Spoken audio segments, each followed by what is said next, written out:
자, 그러면 두 분 이야기를 들어봤고요. 여러분들의 종목 고민도 하나씩 해결해 드리겠습니다. 네, 계속 참여해 주세요. 그럼 첫 종목은 전화 참여로 만나봅니다. 안녕하세요, 시청자님. 안녕하세요. 네, 안녕하세요. 수고하십니다. 네, 시청자님 반갑습니다. 예. 어떤 종목 궁금하세요? 삼성중공업이요. 네, 얼마에 사셨어요? 6,650원이요. 6,650원에 비중은 40%. 언제?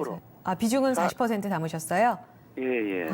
시청자님 이게 최근 그러니까 한 달 전쯤 사신 것 같은데 맞으세요? 예, 2월 달에 샀습니다. 네네. 사실 이 가격대도 굉장히 좀 저점으로 공략하신 것 같아요. 맞으세요? 예. 시장이 좀 너무 예상치 못하게 많이 흔들렸는데요. 지금 어떤 게 제일 궁금하세요? 지금 첫째는 추가 매수 들어가야 되나? 네. 그리고 장기 보유를 하게 되면 어느 정도 해야 되나 그게 좀 궁금합니다. 알겠습니다. 그래도 저점에서 사실 때는 길게 보시지는 않으셨을 것 같은데 지금은 좀 그렇죠. 길게 처음에는 한 봐야겠... 7,000원, 네. 7,000원 넘어가면 살라 그래요. 그러셨어요. 40%라도 비중이 좀 많습니다. 그렇죠. 지금 40%면 여기서 현금을 더 넣으실까 생각도 하신다는데 좀 비중이 많으시네요. 그러면 같이 진단을 좀 들어볼게요, 시청자님. 예, 예. 네. 정말 비자발적으로 이렇게 길게 좀 투자가 이어질 때가 있는 것 같습니다. 삼성중공업인데요. 신기수 전문가님, 유가 때문에 지금 조선주들이 뭐 흔들린다라는 시각들도 더 많고, 뭐 시장 영향도 같이 받았었잖아요. 지금 조선주들은 어떤 포인트를 보고 회복을 좀 체크해 봐야 되는 걸까요? 예, 일단 뭐 삼성전자를 지금 매수하신 가격대가 사실 그 당시에 삼성 중공업입니다. 네네. 중공업을 6,500원 부근이 굉장히 싸다 그랬죠. 실제로 그 당시에 이제 뭐 올해 조선업 전망에 대해 가지고 네. IM 2020도 시행이 좀 되면서 네. 이제 그런 부분들 때문에 친환경 선박에 대한 그런 부분들이 부각이 되고 그렇다면은 새로운 어떤 조선 발주도 계속해서 이어지지 않겠는가. 그리고 맞아요. LNG에 대한 어떤 그 컨테이너선 같은 경우에도 올해 뭐 계속해가지고 뭔가 좀 수주가 있지 않겠는가에 대한 기대감들이 그 당시에 상당히 좀 많이 있었던 게 사실입니다.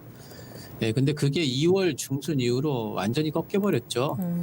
일단 첫 번째는 이제 코로나19 때문에 여러 가지 이제 그런 부분들이 이제 꺾인 부분이 있었고, 뭐 상반기에는 이렇게 코로나19가 여러 가지 전 세계 물동량을 지금 제한하고 있고, 각 국가의 어떤 문을 걸어 잠그게 만드는 이런 마당에 특히 이제 이런 뭐 운송과 관련된 부분에 네. 어떤 수요는 줄 수밖에 없는데 어떻게 그러면 새로운 대를 만들려고 하는 수요가 있겠느냐 이제 이런 부분들이 있으면서 빠지기 시작해서 마지막에 이제 매도의 하이라이트도 이제 유가 때문에 하이라이트가 나왔죠. 유가가 네. 갑자기 예기치 않게 또 이제 사우디하고 러시아하고 뭔가 좀 불화가 좀 있더니 유가가 엄청나게 빠졌습니다.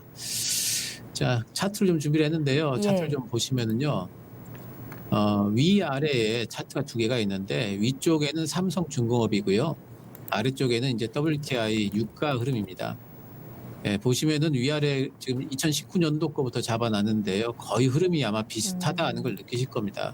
그러니까 삼성중공업 그 유가가 빠질 때 빠지는 흐름에서 삼성중공업 그 주가도 빠지게 돼 있고요. 여기 살짝 반등이 나오니까 삼성중공업 주가도 살짝 반등이 나오죠. 그러니까 이런 것들이 결국에는 뭐냐면은 삼성중공업은 유독 조선주들 중에서도 유가하고의 어떤 동행성이 훨씬 더 이제 그 중에서도 특히나 좀 강한 종목에 속합니다. 왜 그러냐면 삼성중공업이 해양 플랜트의 강자라고 인식이 되어 있기 때문이죠. 네. 해양 플랜트라는 것은 결국에는 이제 뭐 시추 시설을 얘기를 하는 거기 때문에 유가가 빠지면 시추 시설에 대한 그 수요가 좀 높지 않겠죠. 그래서 그렇다면 뭐 거기에 대해 가지고 해양 플랜트 쪽에 수주가 없겠구나 생각이 되면서 바로 매물이 나옵니다. 이번에도 이제 바로 그런 부분 때문이라고 해야 되겠고요. 뭐 코로나19의 영향 때문이기도 하지만 삼성중공업 같은 경우에는 이 유가의 영향이 굉장히 크다 이렇게 봐야 됩니다. 지금 유가가 엄청나게 지금 30불 이하에서 지금 왔다 갔다 뭐 이렇게 왔다 갔다 하는 동안에 삼성중공업의 주가가 좋을 수는 없을 거예요. 네. 그리고 특히나 이제 삼성중공업 같은 경우에는 지금 그 드릴십이라고 그래서 시추선이죠. 시추선을 5개를 보유를 하고 있고 네. 그거를 매각을 하려고 하던 시점에 지금 이런 일을 맞아가지고 아마 매각도 안 될 겁니다. 그 시추선은 갖고 있으면 갖고 있는 동안은 계속 적자를 내거든요. 예. 그런 데 대한 우려감들도 있습니다. 그렇기 때문에 올해 실적에 대해서 삼성중공업은 분명히 좀 우려감들이 있어서 주가는 올해 내내 좀 안 좋을 걸로 봐야 되겠고요. 단지 그렇다면 유가가 반등이 나온다면은 그럼 삼성중공업 주가도 어느 정도 반등은 나올 텐데 유가가 그러면 언제쯤 반등이 나올까?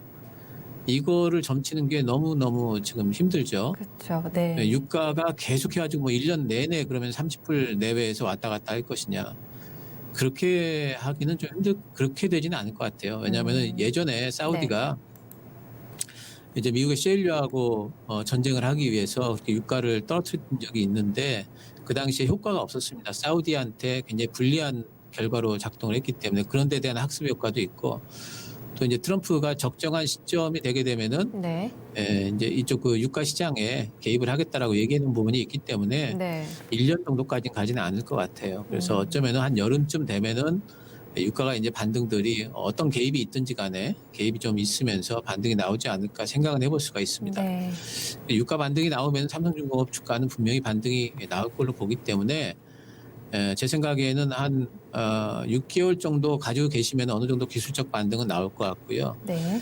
그리고 한 1년 정도 보유를 하신다면은 지금 그 당시 6,500원 구간도 분명히 쌌던 구간이기 때문에 올해 이제 수주가 없다면 그 수주가 분명히 내년으로 이연이 되거든요. 그래서 내년도부터는 다시 또 실적에 대한 모멘텀들이 다시 또 붙을 겁니다. 그래서 이 종목을 얼마나 가지고 있을지를 좀 결정하시는 게 중요하고요.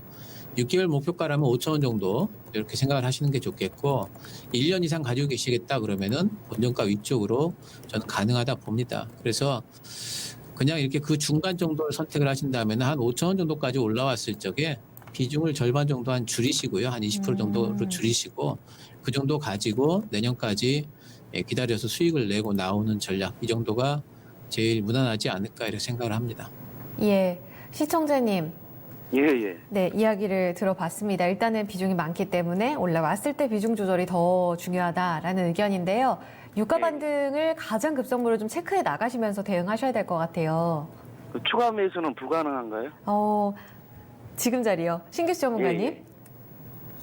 예, 추가 매수는 뭐 하시면 하실 수도 있겠지만 40%가 적지 않은 비중이고요. 그렇죠. 예, 그리고 차라리 시장이 좀 눌릴 때 이 삼성중공업보다 훨씬 탄력이 있을 만한 어떤 이제 IT라든가 그쪽이 훨씬 더 빠르게 올라갈 거거든요. 그러니까 지금 삼성중공업은 4,000원 밑에서 오랫동안 횡보할 가능성이 높습니다. 그래서 이렇게 횡보할 가능성이 높은 종목에다가 현금을 넣으시는 것보다는 다른 쪽에 좀 더 탄력이 있는 쪽에 넣으시는 게 좋기 때문에 제 생각엔 지금은 비중도 크고 하니까 그냥 보유하시는 게 좋을 것 같아요.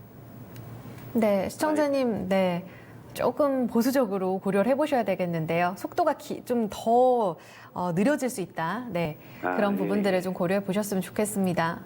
예, 아이고, 고맙습니다. 네, 들고 가시다가 또 답답하시면 전화 주세요. 예, 수고하십시오. 네, 삼성중공업이었습니다.